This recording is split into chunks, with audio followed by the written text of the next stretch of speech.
ORTM, Office de radio-télévision du Mali, île 13 à Bamako.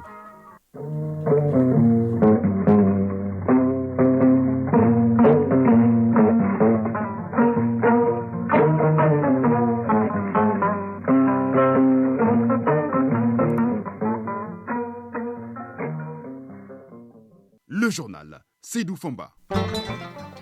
Bonjour.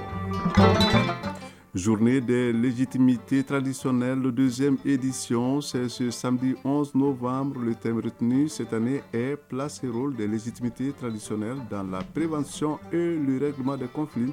Vous entendrez en début de journal le ministre d'État, le ministre de l'administration territoriale et de la décentralisation, le colonel Abdoulaye Maïga, expliquer le sens de cette journée. Les responsables de sécurité sanitaire chez le président du Conseil économique, social, environnemental et culturel, parmi eux le président du Haut Conseil national de lutte contre le VIH-Sida. Avec lui, il a été question du mois de la lutte contre le VIH-Sida. Sport, on va surtout parler football avec au menu la troisième journée du championnat national de Ligue 1, le mondial des moins de 17 ans et la liste des joueurs maliens retenus pour les deux premières journées des éliminatoires de la Coupe du Monde 2026. Chronique culture et société, c'est à l'accès aux manuscrits anciens du Mali que nous allons nous intéresser. Ce sera en fin de journal.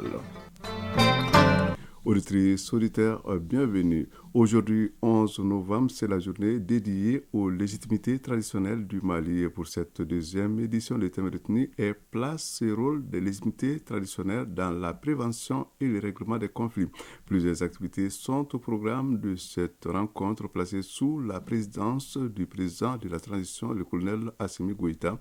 La journée est organisée par le ministère de l'Artisanat, de la Culture et de l'Industrie hôtelière et du tourisme. L'événement a plutôt lieu au centre de conférence internationale de Bamako.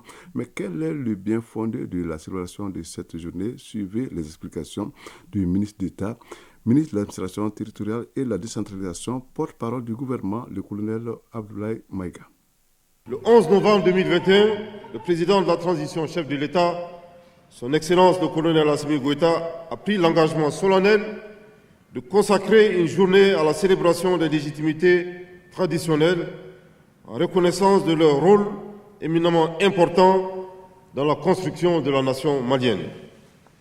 Aujourd'hui, nous célébrons, selon un processus de reconnaissance et de valorisation, disons de réhabilitation de ces personnalités qui ont toujours dignement incarné l'autorité de l'État par le verbe, nos us et coutumes, et par nos traditions de gestion de la cité. Pour la deuxième fois, la nation malienne célèbre officiellement, avec tout l'éclat qu'elle mérite, cette journée. Nous l'avons souhaitée afin de conférer une reconnaissance véritable au rôle important qu'ont joué et que continuent de jouer les institutions traditionnelles du Mali, en particulier les légitimités traditionnelles. La valorisation du rôle de ces légitimités est une recommandation, nous le savons, des assises nationales de la refondation. Aussi, la Constitution du 22 juillet 2023 réaffirme en son article 179 les grandes fonctions qu'exercent les légitimités traditionnelles avec noblesse, sagacité et dignité. Elles sont gardiennes des valeurs de la société et contribuent de ce fait, je cite, au renforcement du vivre ensemble, de la cohésion sociale, à la prévention et à la gestion des conflits. Fin de citation. Honorable légitimité traditionnelle, vous êtes les dépositaires des pratiques et traditions culturelles dont les manifestations permettent de cristalliser l'importance du passé et des traditions et de renforcer les liens sociaux. Cet héritage ancestral constitue une véritable arme séculaire de prévention et de règlement des conflits intra- et intercommunautaires. Vous êtes maintes fois mis à profit dans la recherche de solutions aux différentes crises nationales et internationales qui chaque jour font des victimes. Les propos du colonel Maïga ont été recueillis par notre reporter Mamari Kone. Le président du Conseil économique, social, environnemental et culturel a accordé une série d'audiences à des responsables de structures œuvrant dans le domaine de la santé. La première audience a été accordée au président du Haut Conseil national de lutte contre le VIH-Sida. Avec lui, il a été question du mois de la lutte contre le VIH-Sida et la remise du document du cadre stratégique national pour la lutte contre cette maladie. Le président du Conseil Yacouba Katile a ensuite reçu le promoteur de la polyclinique Les Orangers située à Banankoro. Reportage Mamadou Fane. La lutte contre le VIH-Sida passe par la mobilisation de toutes les énergies. En prélude au lancement du mois de la lutte contre cette maladie le 1er décembre, une délégation du Haut Conseil national de lutte contre le VIH-Sida, conduite par son secrétaire exécutif, est venue solliciter le parrainage du président du Conseil économique, social, environnemental et culturel. Isiaka Moumini Kone, secrétaire exécutif du Haut Conseil national de lutte contre le VIH-Sida. Pour qu'ils puissent mieux s'approprier réellement de ce document et enfin aussi nous aider à l'application de ce cadre pour qu'on puisse atteindre les objectifs du cadre national de lutte contre le sida. Le président du Conseil économique, social, environnemental et culturel a ensuite accordé une audience au promoteur de la polyclinique Les Orangers de Banankabougou venu lui présenter sa structure. Amadou Baidisso, administrateur de la polyclinique Les Orangers. On a eu une oreille attentive. Le président entouré de ses collaborateurs ont été vraiment intéressés d'apprendre qu'à Bamako et dans les environs de Bamako, il y a une telle structure, avec un tel plateau technique, avec une telle ressource humaine. Cette série d'audiences accordées par le président du Conseil économique, social, environnemental et culturel a permis de faire un large tour des questions sanitaires au Mali avec les différentes délégations. La journée de la recherche et de l'innovation se poursuit au CICB. Et pour cette 4e journée, le ministre de l'économie et des finances a animé ce jeudi un panel sur le financement du système national de recherche et de l'innovation technologique au Mali. Autre sujet développé, le financement de la recherche en sciences sociales au Mali, problèmes et réalités et quelles perspectives pour le financement endogène du système national de recherche au Mali. C'était en présence du ministre de l'Enseignement supérieur et de la recherche scientifique. Reportage à Guibou Koulibaly.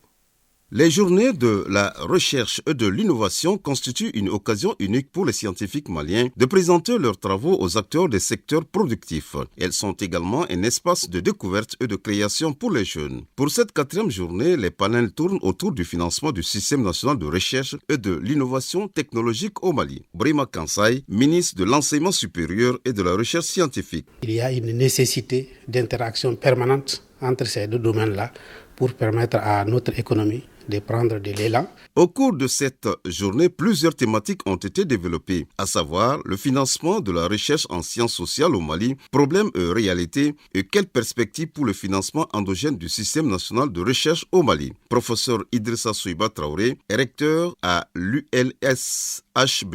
De faire ressortir les difficultés auxquelles les chercheurs en sciences sociales sont confrontés dans le cadre de leur travail. On peut parler essentiellement du déficit de financement. Ce déficit de financement tient au fait que les ressources souvent ne sont pas disponibles, tant au niveau national qu'au niveau international. Docteur Ahmadou Tidjani Aïdara, directeur général du budget.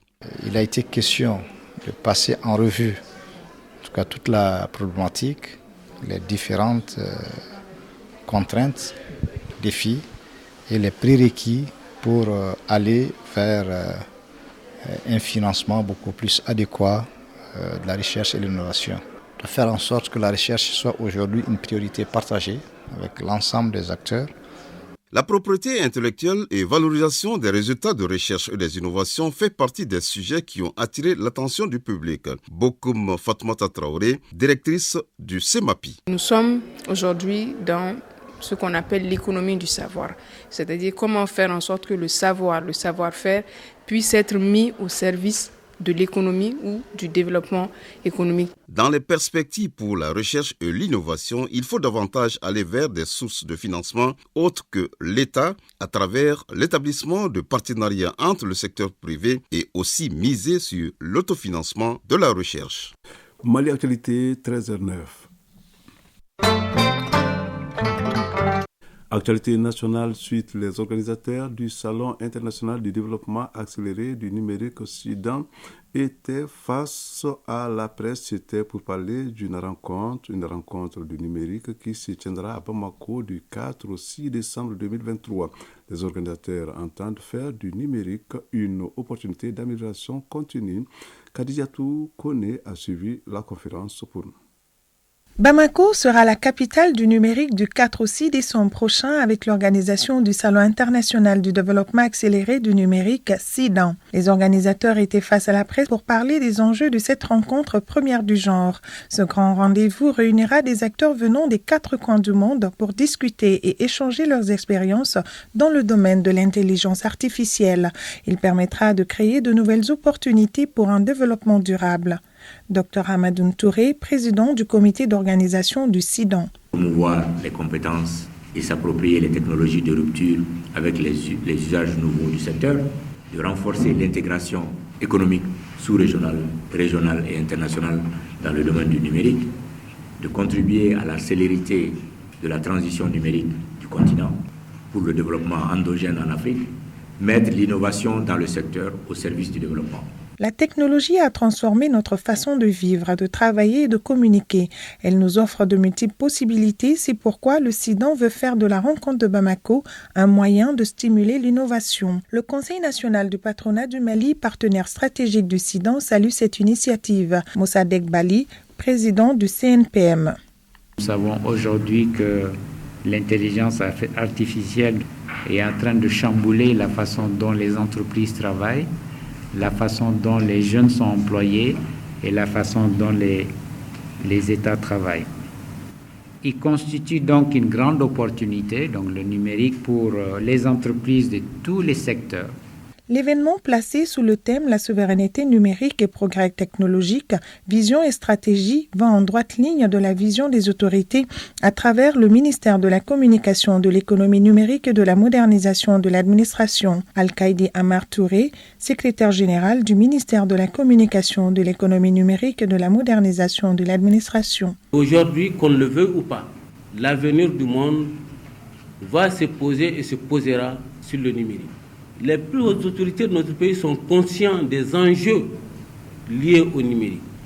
Des panels, expositions et rencontres B2B meubleront cet événement afin de faire du public-privé une symbiose.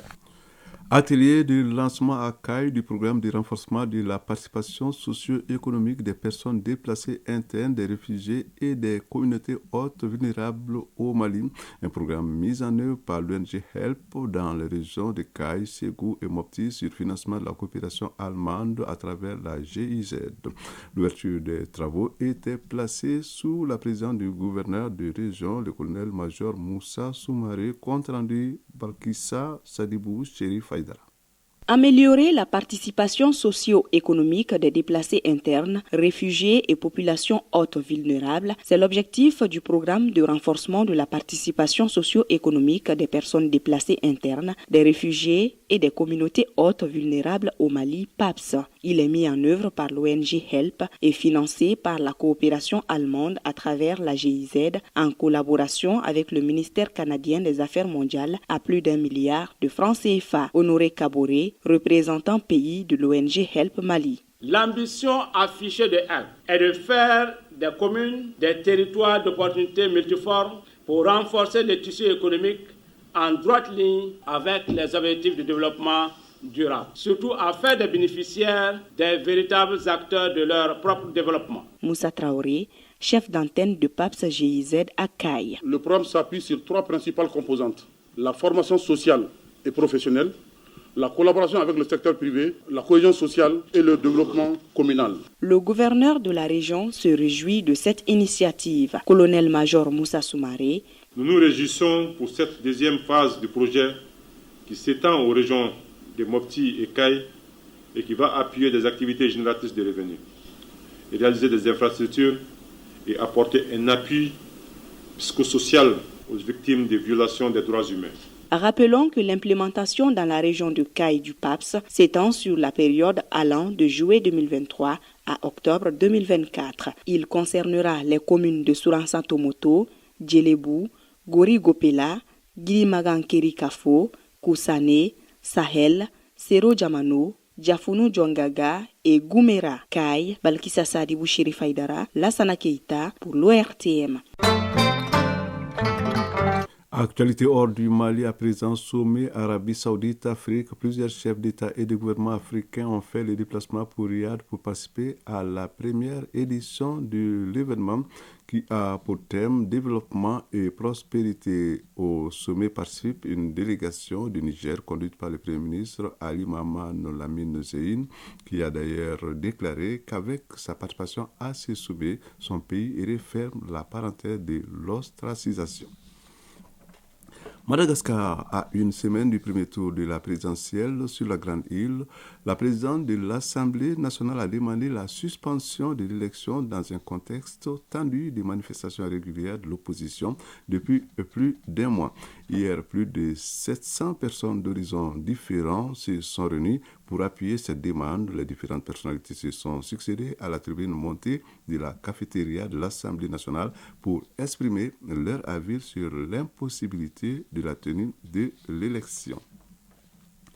Afrique du Sud, le gouvernement veut frapper un grand coup contre les activités minières illégales, une opération qui vise les Zama-Zama, ces mineurs illégaux qui tentent de survivre en exploitant dans des conditions terribles des mines abandonnées ou parfois même encore en activité. Le président sud-africain Cyril Ramaphosa avait annoncé en début de semaine que 3300 militaires vont être déployés jusqu'en avril 2024 pour lutter contre l'activité minière illégale. Mortalité 13h16.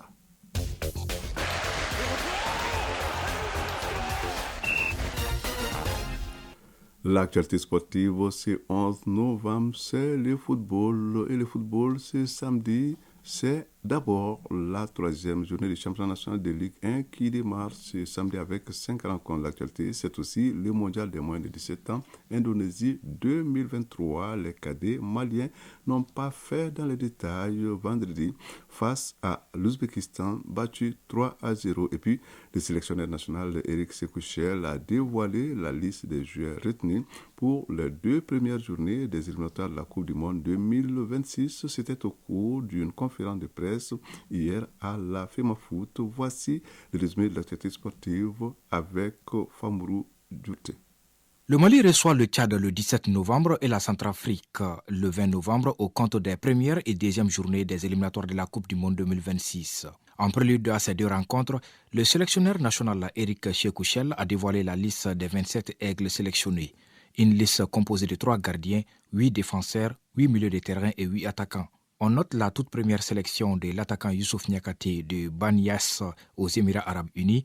Aussi, d'autres joueurs font leur retour en sélection. Amadou Aïdara Doudou, Massadio Aïdara, Cheikh Oumar Doukouré, Khalifa Koulibaly, Ibrahim Sissoko et Adama Traoré Malouda. Notons enfin l'absence de Sékou Koïta du Red Bull Salzbourg en Autriche et Moussa Djenepo du Standard de Liège en Belgique. Toujours en football et concernant les équipes nationales, entrée en liste réussie pour les cadets maliens au Mondial 2023 de leur catégorie en Indonésie. Les nôtres se sont imposés 3-0 devant l'Ouzbékistan ce vendredi à Surakarta en Indonésie où se dispute actuellement la Coupe du Monde des moins de 17 ans. S'il y avait un joueur à surveiller côté malien pour les Ouzbeks, c'est bien Mamadou Doumbia. Déjà auteur de 4 buts lors de la CAN U17 où le Mali avait fini 4e, l'attaquant des cadets maliens vient de récidiver en inscrivant un triplé. Il a été naturellement élu homme du match. Il est au micro de nos envoyés spéciaux, Kodi Sibi et Sidi Mourbo Dambélé. Je suis très content pour la victoire parce que l'objectif était de faire tout pour faire une bonne rentrée en compétition. Le jeune a d'abord ouvert le score à la 30e minute en éliminant astucieusement le gardien adverse avant de doubler la mise sur pénalty à la 72e minute. Puis il a scellé son triplé à la 75e minute, menant son équipe à ce succès. Le Mali est en tête de son groupe devant l'Espagne, son prochain adversaire, à la différence de but. L'AS Real de Bamako, le Djolobassé et le Stade Malien de Bamako jouent gros ce week-end 11 et 12 novembre 2023 à la faveur de la 3e journée du championnat national de Ligue 1 de football. Le champion sortant, le Real, s'attend à un déplacement difficile à Ségou pour défier l'AS Bakardian de Baraouli dans son jardin du stade Abaridaou. Le Djolobassé, vice-champion sortant, défie Binga FC qui a un devoir de rachat. Quant au Stade Malien de Bamako, détenteur de la Coupe du Mali, il sera face à l'une des équipes les plus joueuses et promues cette saison, ATS de Koro. D'autres rencontres ne manqueront pas de piquants. les duels des mal classés ASCO AS Police, Black Star Union Sportive du Cercle de Kita et 11 créateurs ISFAS. Chronique culture et société. Les manuscrits anciens du Mali sont des œuvres d'une valeur inestimable, mais que peut-on dire de leur accès à travers l'éducation? C'est la thématique de la chronique culture et société de ce samedi. Une chose est certaine, pour un accès universel aux manuscrits anciens, l'éducation demeure un bon créneau, comme le pense le directeur général des hautes études de recherche islamique Ahmed Baba de Tombouctou. Et pour en savoir plus, suivons ensemble Alpha Maïga dans sa chronique culture et société. Les manuscrits anciens du Mali constituent un support de nos réalités socio-culturelles. Pour un accès universel aux manuscrits, l'éducation nationale est un créneau important à saisir. Et sur le sujet, la bonne conservation de ces documents est nécessaire. Dr Mohamed Diaga Yete, directeur général des hautes études et de recherche islamique, Ahmed Baba de Tombouctou. Le gouvernement malien, en 1970, a créé l'Institut et l'a inauguré en 1973. Et on l'appelait à ce moment Centre d'études et de recherche Ahmed Baba. Mais en 1999, le centre est devenu Institut de hautes études et de recherche islamique Ahmed Baba de Tombouctou. Collecter des manuscrits anciens, conserver ces manuscrits anciens, exploiter scientifiquement les contenus de ces manuscrits et aussi l'enseignement axé sur le manuscrit. Ainsi, l'humanité entière doit tirer profit de cet important trésor culturel, d'une part, et le meilleur espace de savoir demeure l'école, l'éducation nationale, garant de l'accès aux chercheurs, aux scientifiques et aux universitaires, d'autre part. L'objectif que nous visons réellement, parce que ceux qui ont écrit ces manuscrits, nuit et jour, ils n'ont pas écrit ces manuscrits pour qu'ils dorment dans des cantines ou bien qu'ils restent dans les bibliothèques sans qu'il ne soit étudié. Et aussi, le manuscrit ne doit pas être exclusivement aux intellectuels seulement. Il faut que les contenus soient partagés. La vision que nous avons, c'est d'être un leadership dans les domaines de conservation, d'exploitation des manuscrits, non seulement en Afrique noire, mais aussi dans le monde entier. Les manuscrits anciens du Mali renferment de nombreux enseignements et des valeurs sur lesquelles nous devons nous appuyer pour définir notre identité, construire le vivre ensemble, la paix et le développement. Sur tout ce qui nous concerne, il y a 3 domaines qu'il faut s'intéresser. Plus des manuscrits historiques, par exemple Tariq el-Fattah, Tariq el-Soudan et Tazkira tunisienne, il faut aussi consulter ce que nous appelons dans notre jargon al-ijazat, c'est-à-dire les licences, les fatawa, opinions juridiques, et les correspondances. Parce que dans ces documents, nous avons vraiment des citations, des descriptions des endroits et quelquefois des ventes, des prix de l'or, des esclaves. Les manuscrits anciens du Mali traitent plusieurs disciplines, des mathématiques aux sciences, en passant par la philosophie, la grammaire et la théologie. Donc Ahmed Baba aussi a vécu une période agitée de notre histoire. Il s'agit de l'occupation marocaine de l'Empire Songhai en 1591. Il me plaît de dire qu'il était opposant, selon notre jargon d'aujourd'hui, parce qu'il a dit pourquoi vous êtes musulmans, nous sommes musulmans, vous venez nous occuper. Alors cette protestation l'a conduit ainsi que plus de 70 savants, des membres de sa famille, ainsi que d'autres érudits de Tombouctou, qu'ils soient exilés au Maroc. Mais tout cela s'est enseigné? Oui, ça c'est enseigné parce qu'il faut qu'on comprenne, qu'on connaisse notre histoire. On ne peut pas connaître notre histoire sans retourner aux manuscrits, vraiment. Les manuscrits sont d'une valeur à quand leur traduction dans nos langues nationales? C'est sur cette réalisation d'Alpha Maïga que s'achève ce journal, un journal qui vous a été présenté par Seydou Fomba avec la complicité technique d'Alimata Ouattara, mise en ligne, Cheikh Abdel Aziz Koulibaly, réalisation, coordination Ousmane Dao, le jeune sage. Merci de nous avoir suivis. Prochain rendez-vous avec l'actualité, 19h30. Mais gardez l'écoute car dans un instant, Hassan Tangara sera là pour les avis communiqués. Bon week-end, au revoir.